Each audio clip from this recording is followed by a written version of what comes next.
السلام علیکم دوستو، کیسے ہیں؟ امید کرتے ہیں آپ سب لوگ خیریت سے ہوں گے۔ دوستو، آج کی کہانی کا عنوان ہے عورت کی چال بازی۔ جب ابو نے امی کو چھوڑ کر دوسری عورت سے شادی کر لی تو ہم بہت چھوٹے تھے۔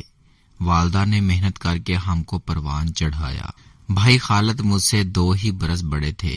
19 برس کی عمر میں تعلیم مکمل کرنے کے بعد ان کو ایک کمپنی میں ملازمت مل گئی اور والدہ کا بوجھ انہوں نے اپنے جوان سال کندھوں پر اٹھا لیا۔ کچھ عرصہ اپنے شہر میں کام کرتے رہے، پھر کمپنی نے ترقی دے کر ان کو کراچی اپنے ہیڈ کوارٹر میں بھیج دیا۔ تنخواہ تو بڑھ گئی لیکن بھائی کو رہائش کی سہولت نہ مل سکی، البتہ کرایہ پر مکان کی مد میں کچھ رقم ملتی تھی۔ کراچی میں مسئلہ رہائش تھا، ادھر ہم ماں بیٹی اپنے شہر میں اکیلے نہ رہ سکتے تھے، تو ادھر بھائی کو کھانے وغیرہ کی دقت تھی۔ انہوں نے اپنے دوست الیاس سے ذکر کیا، جس سے نئی دوستی ہوئی تھی، وہ بھی بھائی کے ساتھ اس کمپنی میں ملازم تھا۔ بہرحال اس کی کوشش سے ان کے برابر والا فلیٹ بھائی کو کرائے پر مل گیا۔ فلیٹ میں کلی وغیرہ کرا کر خالد بھائی مجھے اور امی کو لینے آ گئے۔ ہم نے مختصر سا سامان ساتھ لیا اور ان کے ساتھ کراچی آ گئے۔ ان دنوں شہر اس قدر گنجان آباد نہ تھا۔ ہم کو یہاں کا موسم بہت اچھا لگا، شہر بھی پسند آیا، لیکن والدہ کو کچھ تنہائی ضرور محسوس ہوئی تھی۔ اپنے شہر میں ان کا رشتہ داروں اور پاس پڑوس میں ملنا جلنا آنا جانا لگا رہتا تھا، جبکہ یہاں کوئی اپنا نہ تھا، سبھی اجنبی تھے اور اپنے کام سے کام رکھتے تھے۔ کچھ دن گزرے کہ الیاس بھائی بھی فیملی لے آئے اور ہمارے برابر والا فلیٹ آباد ہو گیا۔ ان کی بیوی نوعمر خوبصورت ہنس مکھ تھی، جبکہ بیٹی ابھی صرف 5 برس کی تھی، لیکن بہت چنچل اور ہوشیار تھی۔ جب معصوم زبان میں من موہنی باتیں کرتی تو بہت پیاری لگتی تھی۔ امی اور میں فریحہ بابی کے پاس ہفتہ میں 1 بار چلے جاتے، یوں ان سے باتیں کر کے دل بہل جاتا۔ ان کا سارا خاندان میکا اور سسرال صاحب ہی سیالکوٹ میں تھے اور وہ یہاں تنہائی محسوس کرتی تھی۔ الیاس بھائی اور خالد روز شام کو اکٹھے آفس سے آتے۔ بھائی تھکے ہوتے، کھانے کے بعد کچھ دیر آرام کرنے کے لیے لیٹ جاتے۔ الیاس کی بیٹی ننھی کرن صبر کرتی، لیکن پھر اپنے ابو کے کمرے میں جا کر ان کو جگا دیتی، کیونکہ وہ سارا دن بالکونی میں کھڑی باپ کے گھر لوٹ کر آنے کا انتظار کرتی رہتی تھی۔ ایک روز امی نے فریہ سے کہا کہ تم اب بچی کو اسکول میں داخل کرا دو، سامنے ہی مونٹیسوری ہے، سڑک پار کرنی پڑے گی، بس یوں تمہاری بچی اور بچوں سے ملے گی، اس کی ذہانت پر خوشگوار اثر پڑے گا۔ وہ بولی، میں اسے داخل کرانے لے گئی تھی، انہوں نے کہا کہ اس کو ABCD پڑھاؤ اور 100 تک گنتی بھی آنی چاہیے تو ہم پہلی کلاس میں لیں گے، کیونکہ مونٹیسوری کی عمر سے یہ نکل چکی ہے، اب اس کو کلاس 1 میں ہونا چاہیے۔ تم خود پڑھی لکھی ہو، بچی کو گھر پر پڑھا لو، 1-2 ماہ میں اسے گنتی اور حروف تہجی وغیرہ یاد ہو جائیں گے۔ پڑھانے کی کوشش کرتی ہوں لیکن مجھ سے یہ پڑھتی نہیں ہے، تنگ آ جاتی ہوں۔ میں نے کہا تو روز تھوڑی دیر کے لیے میرے پاس بھیج دیا کرو، میں پڑھا دوں گی، 1 ماہ بعد داخلے کا سیزن آ جائے گا، تب تک یہ حروف اور گنتی کی کچھ شاد بد پا لے گی۔ 2-4 دن بچی کو فریہ خود آ کر میرے پاس چھوڑ گئی، مگر فریہ نے ٹھیک کہا تھا، یہ بچی بے حد چنچل تھی، قابو میں نہ آتی، باتونی بہت تھی، لیکن پڑھنے پر دھیان نہ لگاتی تھی۔ کچھ دن بعد اس نے آنا چھوڑ دیا تو ہم نے بھی اصرار نہ کیا۔ انہی دنوں الیاس بھائی کو بیرون ملک جانے کا موقع مل گیا، کمپنی نے ان کو ٹریننگ کے لیے بھجوا دیا اور فریحہ اکیلی ہو گئی۔ جاتے ہوئے الیاس بھائی نے خالد بھائی سے کہا کہ اپنی بھابھی اور میری بیٹی کا دھیان رکھنا، ان کو کچھ ضرورت ہو تو تم کو کہیں گی، اپنی والدہ اور امی کو بھی میری طرف سے عرض کرنا کہ وہ فریحہ کو تنہائی کا احساس نہ ہونے دیں۔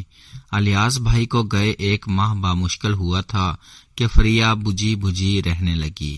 پہلے وہ ہم سے ملنے آ جاتی تھی، پھر آنا بھی چھوڑ دیا۔ امی کئی بار گئیں، وہ پلٹ کر نہ آئی، البتہ کوئی نہ کوئی کام کہہ دیتی کہ خالد سے کہنا بل بھر دیں یا ایسا ہی کوئی کام، یوں خالد بھائی خود ان کے گھر جاتے، بل وغیرہ لے کر بھر آتے۔ وہ پہلے تو ہر روز جاتے تھے جب الیاس بھائی گھر ہوتے تھے، لیکن اب فریہ کے بلوانے پر ہی جاتے تھے۔ تقریباً ہر روز فریا مجھے یا امی کو بالکونی سے کہہ دیتی کہ خالد بھائی کو بھیج دینا، کچھ کام ہے۔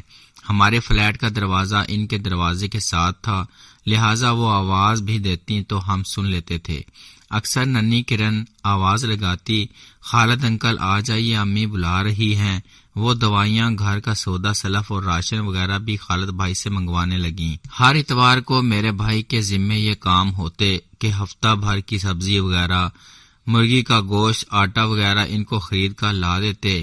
کرن کے ہاتھ وہ اکثر چٹ لکھ کر رقم اور مطلوبہ اشیاء کی فہرست بھی بھیج دیتی تھی۔ خالد تمام اشیاء خرید کر ان کے گھر لے آتے۔ وہ بیٹھنے کو اصرار کرتی اور ننھی کرن تو بھائی کا ہاتھ پکڑ لیتی کہ انکل بیٹھیے نا، تب وہ بچی کے اصرار پر ذرا دیر وہاں بیٹھ بھی جاتے۔ یہ سوچ کر کہ بچی باپ کی جدائی کو محسوس کرتی ہے، وہ اس کو پیار کرتے، ٹافیاں دیتے اور کچھ دیر اس سے باتیں کرتے۔ تب تک فریا چائے، کباب وغیرہ لا کر ان کے آگے رکھ دیتی اور کہتی، خالد کھاؤ نا، کباب تو میں نے اپنے ہاتھ سے بنائے ہیں، بڑے مزیدار ہیں۔ بچی کو تھوڑی سی کمپنی دینے کی خاطر بھائی خالد فریا کے اصرار کو نظر انداز نہ کر سکتے اور چائے پی لیتے۔ پہلے تو وہ چائے اور تواضع کے لوازمات تپائی پر رکھ کر دوسرے کمرے میں چلی جاتی۔ رفتہ رفتہ بیٹی کے ساتھ بیٹھنے لگی۔ اس دوران خالد سے اپنائیت سے بات چیت ہوتی۔ خالد کے دل میں کوئی برائی نہ تھی، وہ اسے بھابھی ہی سمجھتے تھے، اور کرن کہانی سنانے کی ضد کرتی تھی تو اس کو کہانی بھی سنا دیتے تھے۔ ایک روز فریحہ نے فرمائش کر دی کہ آپ لوگ باتوں باتوں میں اس کو انگریزی کے حروف ABCD اور گنتی یاد کرا دیں، ورنہ اسکول والے کلاس 1 میں داخلہ نہیں کریں گے۔ کرن واقعی خالد بھائی سے مانوس ہو گئی تھی، ان سے پڑھنے لگی، جو بتاتے منٹوں میں یاد کر لیتی۔ ایک بات میں نے نوٹ کی تھی کہ الیاس بھائی جب یہاں تھے وہ روز شام کو ان کے آنے کے وقت تیار ہو کر ان کا انتظار کرتی اور بنی سنوری نظر آتی، لیکن اب بجھی بجھی رہنے لگی، آنکھوں کے دیپک ماند پڑ گئے تھے اور چہرے پر راکھ سی اڑتی تھی۔ جب سے کرن میرے بھائی کے ساتھ مانوس ہوئی تھی اور ان کو گھیرا تھا، فریا بھی خوش رہنے لگی تھی۔ ایک روز خالد کو بخار تھا، وہ دفتر بھی نہ گئے۔ شام کو کرن نے بالکونی سے آواز لگائی، خالد انکل آ جائیے، امی کو کچھ کام بتانا ہے۔ کرن کی آواز سن کر میں اپنی بالکونی میں چلی گئی اور اسے بتایا کہ خالد بھائی کو بخار ہے، وہ آج نہیں آئیں گے۔ میری آواز فریا نے سن لی اور وہ پریشان ہو گئی، یوں ان کو پوچھنے ہمارے گھر آ گئی۔ بھائی نے کہا، بھابھی پریشان نہ ہو، میں اتنا بیمار نہیں ہوں، آپ کا سودا سلف بھی جو منگوانا ہے لا دیتا ہوں، آپ گھر چلیے، میں ابھی آیا۔ فریا گھر بھی چلی گئی۔ امی نے روکا، بخار ہے تو مت جا، سودا کل لے دینا۔ وہ بولے، امی دوست نے کہا تھا کہ بھابھی کا خیال رکھنا، الیاس کی خاطر جا رہا ہوں، ممکن ہے ان کا کوئی فوری ضرورت کی شے منگوانی پڑ گئی ہو۔ وہ فریا کے گھر چلے گئے۔ بخار سے بھیا کا چہرہ سرخ ہو رہا تھا۔ فریا نے محسوس کیا کہ واقعی بخار تیز ہے تو بولی، آپ اس حال میں کیوں آ گئے؟ جلدی سے تھرما میٹر اٹھا لائی اور بھائی کا بخار دیکھنے لگی، پھر ان کو صوفے پر لیٹنے کو کہا اور خود ان کے لیے چائے بنانے لگی۔ خالد نے بہت منع کیا لیکن کرن لپٹ گئی، نہیں انکل آپ ابھی نہ جائیے، مجھ سے پوئم سن کر جائیے، میں نے یاد کر لی ہے۔ بچی کے اصرار پر بھائی صوفے پر نیم دراز ہو گئے اور کرن سے باتیں کرنے لگے۔ اتنے میں فریحہ چائے لے کر آ گئی۔ آج اس کی باتوں کا انداز دوسرا تھا۔ بھائی نے محسوس کر لیا کہ وہ غیر معمولی توجہ دے رہی ہے، خیال کیا کہ یہ میرے بخار کی وجہ سے ایسا کر رہی ہے، تبھی دل میں آنے والے وہم کو ذہن سے جھٹک دیا۔ تاہم اب انہوں نے ان کے گھر کے اندر جانا ترک کر دیا اور سودا سلف کا وہ دروازے کے باہر سے پوچھ لیتے تھے۔ اس بات کو فریا نے محسوس کیا اور گھر آ کر گلہ کیا کہ شاید تم میرے کام سے تھک گئے ہو، جو ایسا رویہ اختیار کر لیا ہے۔ کرن تو روز تمہارا انتظار کرتی ہے اور تم اس معصوم کے لیے بھی نہیں آتے۔ غرض اس کے بات کرنے کا انداز ایسا تھا کہ بھائی شرمندہ ہو گئے۔ اگلے روز وہ شام کو ان کے گھر چلے گئے۔ کرن کے ملنے کے خیال سے وہ اتفاق سے سو رہی تھی۔ فریا نے بھائی کو اصرار کر کے بٹھا لیا، کہا کافی دیر سے سو رہی ہے، بس ابھی بیدار ہونے کو ہے، کرن سے مل کر ہی جانا ورنہ وہ روئے گی۔ بھائی مجبوراً صوفے پر بیٹھ گئے۔ کرن بیدار نہ ہوئی تو وہ اٹھ کر جانے لگے، تبھی فریا نے آگے بڑھ کر ان کا راستہ روک لیا۔ اس کا چہرہ اداس تھا اور آنکھوں میں آنسو تھے، جیسے کہ وہ کسی بڑے کرب سے گزر رہی تھی۔ کشمکش اس کے چہرے سے صاف ظاہر تھی۔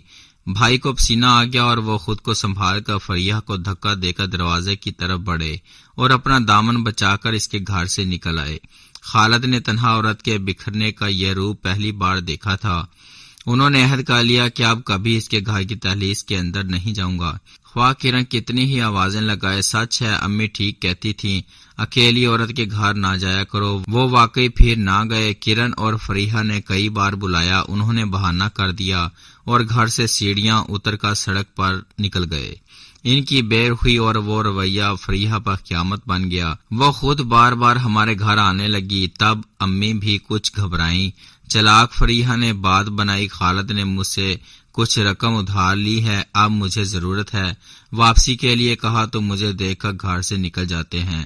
امی کو یہ بات بری لگی۔ جب وہ چلی گئی اور بھائی گھر آئے تو انہوں نے بیٹے کو برا بھلا کہا کہ خالد تم احسان فراموش ہو، کیوں ایسا کیا ہے؟ اگر رقم کی ضرورت تھی تو مجھے بتاتے، اب ادھار لیا ہے اور ان کو ضرورت ہے تو واپس کرو اور مجھے بتاؤ کہ کتنا پیسہ لیا ہے تاکہ میں کسی طور لوٹا دوں۔ بھائی نے آنے والے طوفان کو بھانپ لیا، چپکے سے دوسرا مکان ڈھونڈنا شروع کر دیا۔ اب کراچی سے کچھ واقفیت ہو گئی تھی۔ آفس کے ایک کولیگ کے ذریعے نیا مکان تلاش کر لیا اور ایک روز خاموشی سے گھر شفٹ کر لیا۔ فریحہ کو بڑا دھچکا لگا، لیکن الیاس کو اس سے بھی زیادہ، کیونکہ اس کی مدت ٹریننگ ختم ہو گئی تھی۔ لوٹ کر آیا تو پہلا شکوہ آفس میں بھائی سے یہی تھا، مجھے تم سے ایسی توقع نہ تھی کہ تم میری بیوی اور اپنی بھابھی پر غلط نظر ڈالو گے۔ میں تو ان کی حفاظت کی تم کو تاکید کر کے گیا تھا، تم پر ایک بھائی کی طرح بھروسہ کیا تھا اور تم نے فریحہ کو تنگ کرنے کی کوشش کی۔ بیوی نے مجھے سب بتا دیا ہے، اس لیے اس نے مکان مالک سے کہہ کر تمہارا سامان اٹھوا دیا۔ دوست کے منہ سے ایسی شکایت سن کر خالد بھائی ہکا بکا رہ گئے۔ اس کے بعد انہوں نے کمپنی کے مالک کو منت سماجی کر کے اور اپنی مجبوریاں بتا کر اپنا ٹرانسفر کر لیا۔ نقصان یہ ہوا کہ بڑے شہر کا جو الاؤنس ملتا تھا وہ کٹ گیا اور تنخواہ کم ہو گئی، لیکن خالد بھائی کو افسوس اس خسارے کا نہ تھا۔ افسوس یہ تھا کہ ایک عورت کی چال بازی کی وجہ سے وہ ناحق گناہ کار ٹھہرے تھے اور ایک اچھے دوست کی دوستی اور رفاقت سے بھی محروم ہو گئے تھے۔ یہ تھی آج کی کہانی۔ امید کرتے ہیں آپ کو بہت پسند آئی ہوگی۔ اپنے دوستوں کے ساتھ شیئر کرنا نہ بھولیے گا اور اپنا قیمتی فیڈ بیک ضرور دیجیے۔ اپنا بہت خیال رکھیے۔ اللہ حافظ۔